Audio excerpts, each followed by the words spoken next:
Hello, this is Lucretia with the Calm and Confident You podcast. Today's topic is a combination of behaviorism and motivation. People often ask me how they can improve their motivation.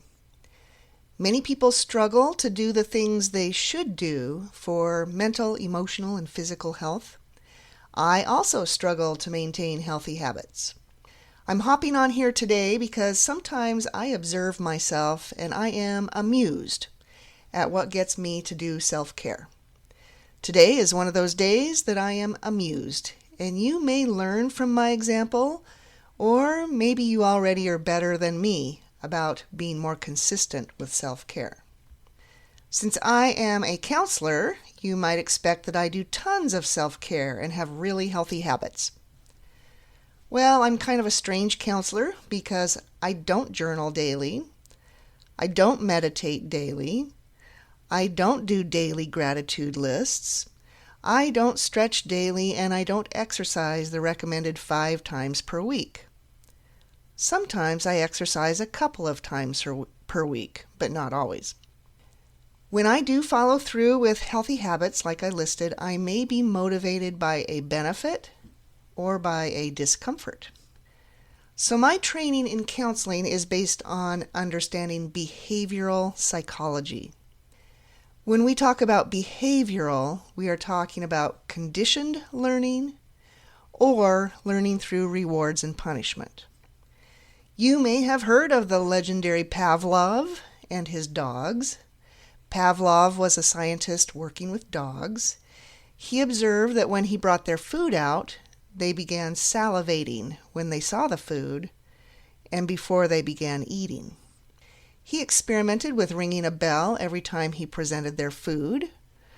Over time, it came to be that he could ring the bell and the dogs would salivate even when food was not there. They had been conditioned to salivate when the bell rang by pairing the ringing of the bell with the presentation of the food. And next came B.F. Skinner with his behavioral learning using rewards and punishments.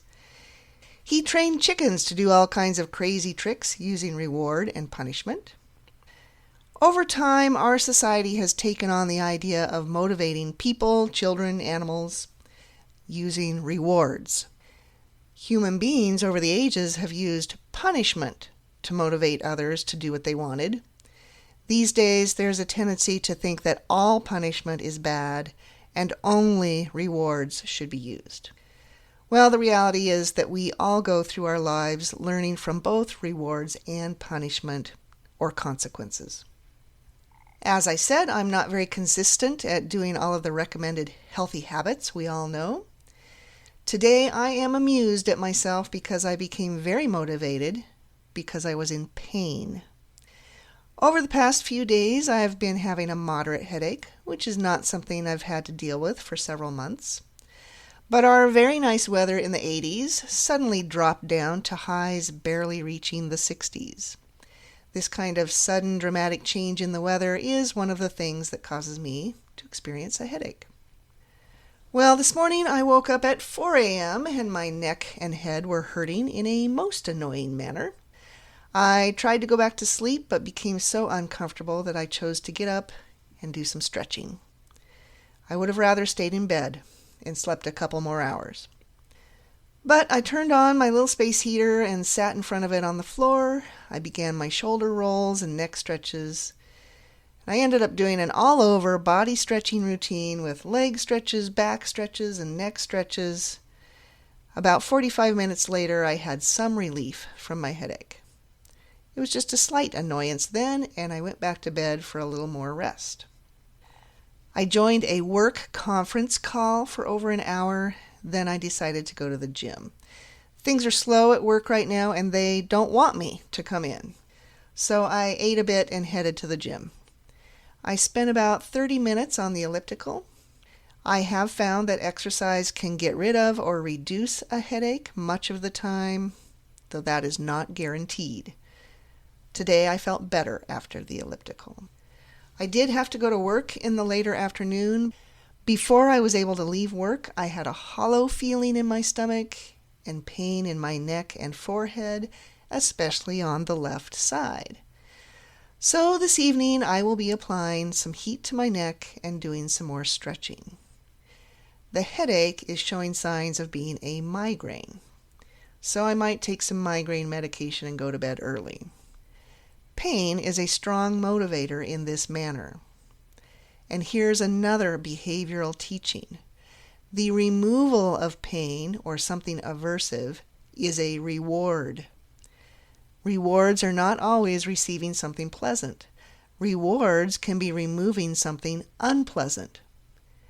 That's often confusing to people who are learning about rewards and punishment and how they motivate human behavior. But you can see that I am motivated to engage in several healthy habits because I'm in pain and I want it to be reduced. Reduction in pain is my reward. People often want to know how to increase their motivation. It can help to think of the positives to be gained by acting in certain healthy ways. It can also help to think of how bad it could get if you don't change your ways and take on good habits. And if you are uncomfortable or distressed in some way, that can motivate you in the moment to action in order to gain some relief.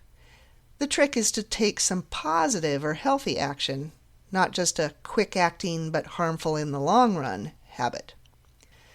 Also, I tell everyone that if they want breathing techniques or other relaxation skills to work when you need them, then you need to practice them all of the time, even when you don't need them. Though I don't schedule my time to do these things, I do regularly use my breathing techniques and mindfulness and stretching and exercise. This week going forward, think of some healthy action you could take which could help relieve a distress you have. It doesn't have to be big. Simple is better and within your ability level so that you can just get started. If you want to receive notice of my events, then get onto my email list. This week I'm putting on a free webinar, and in the near future I will be doing a healthy habit challenge.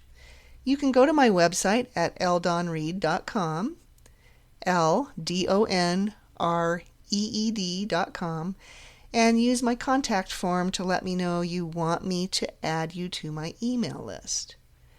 And until next time, be well.